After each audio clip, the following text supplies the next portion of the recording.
Hospital में admit इरसा पूछती है कि मैं यहाँ कैसे। कमाल कहता है, इरसा तुम घर से बाहर इस तरह बगैर गाड़ी और ड्राइवर के क्यों निकली थी? तो इरसा गुस्से के मारे कहती है कि पता नहीं, पर मुझे लगता है आप यही सोच रहे होंगे कि मैं इस तरह ज़रूर जमशेद से मिलने बाहर निकली होंगी और जमशेद भी यही कहीं इसी शहर में होगा। किस कदर सैड है इरसा, यकीन जाने बहुत तरस आ रहा है बेचारी इरसा की ऐसी बातें सुनकर। कमाल कहता है कि नहीं, मैं ऐसा नहीं सोच रहा। इरसा कहती है कि कमाल, आप मुझसे मोहब्बत नहीं करते ना करें, पर मुझ पर एतमाद तो कर सकते हैं।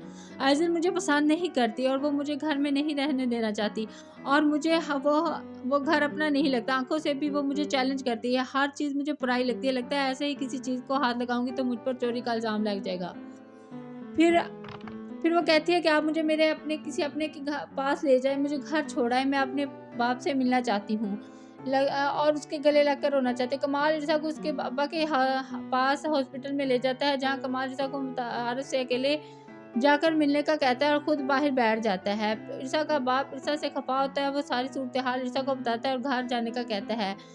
और कहता है कि मैं यहाँ नहीं मरना चाहता, मैं घर जाना चाहता हूँ, मैं अपनी आखिरी सांसें घर में तोड़ना चाहता हूँ। ईर्षा बाप की ये बातें सुनकर काफ़ी दुखी होती है और कमरे से बाहर निकल आती है, जहाँ कमाल डॉक्टर से आरफ के इलाज के बारे में और कंडीशन के बारे में पूछता है। डॉक्टर कमाल से कहते हैं कि ऐसे मरीज़ को घर में ले जाकर सँभालना मुश्किल हो जाता है, अभी आप इसको यहीं पर रहने दें, यही मुनासिब है। यही बात कमाल ईर्षा को समझाकर घर ले आता है। घर में वो ईर्षा को सहारा देते हुए लेकर आता है तो कमाल और ईर्षा को आइज़ल देखकर जल भुन जाती है और फिर अपनी खाला को फ़ौरन वहाँ आने का कहती है। आइज़ल की खाला वहाँ आ जाती है और जैसे ही ईर्षा को घर में अंदर किचन में देखती है, खाना बनाते देखती है, तो वो वहीं आकर खुद को ईर्षा से मुतारफ़ करवाती है और इसका तारफ़ जानते हुए उसका खूब मज़ाक उड़ाती है। कहती है कि क्या कर रही हो किचन में? जब ईर्षा ये बताती है कि वो अपने फ़ादर के लिए खाना बना रही है, वो हॉस्पिटल में एडमिट हैं, तो आइज़ल की खाला ईर्षा को कहती है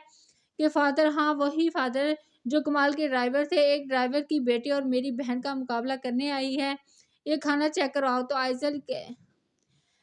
ये खाना चेक करो आइज़ल, कहीं यहाँ इसमें तुम्हारी माँ का ज़ेवर तो नहीं छुपा कर ले जा रही। ईर्षा दिल ही दिल में रो रही होती है और सब बेबसी से देख रही होती है। खाना चेक करने के बहाने आइज़ल की खाला ईर्षा का सारा खाना निकाल लेती है। दूसरी तरफ ईर्षा हॉस्पिटल में जब अपने बाप के लिए खाना लेकर जाती है तो वो खाना देकर ईर्षा को गरीब तबीयत और पता नहीं क्या कुछ कहता है और इसी इसी तरह ईर्षा वहाँ से भी घर आ जाती है। घर पर फिर इसका सामना आइज़ल की खाला से होता है और वो इसे दोबारा अपने पास बुलाकर बेइज़्ज़त करती है। कहती है कि सुबह तो मैं जल्दी में तुम्हें कुछ भी नहीं कह सकी, पर लगता है तुम अपनी औकात भूल चुकी हो। तुम मेरी बहन की जगह कभी नहीं ले सकती। तुम इस घर पर हुकूमत करने का सोच रही हो तो ये ख्वाब तुम्हारा अधूरा ही रहने वाला है, क्योंकि मेरे रहते तुम ये सब कुछ नहीं कर सकती।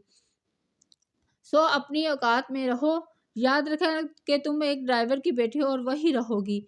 तो जनाब, आपको मेरी वीडियो कैसी लगी? यकीनन पसंद आई होगी। अगर आपको मेरी वीडियो पसंद आई है तो प्लीज़ चैनल को सब्सक्राइब कर दें। अल्लाह हाफ़िज़।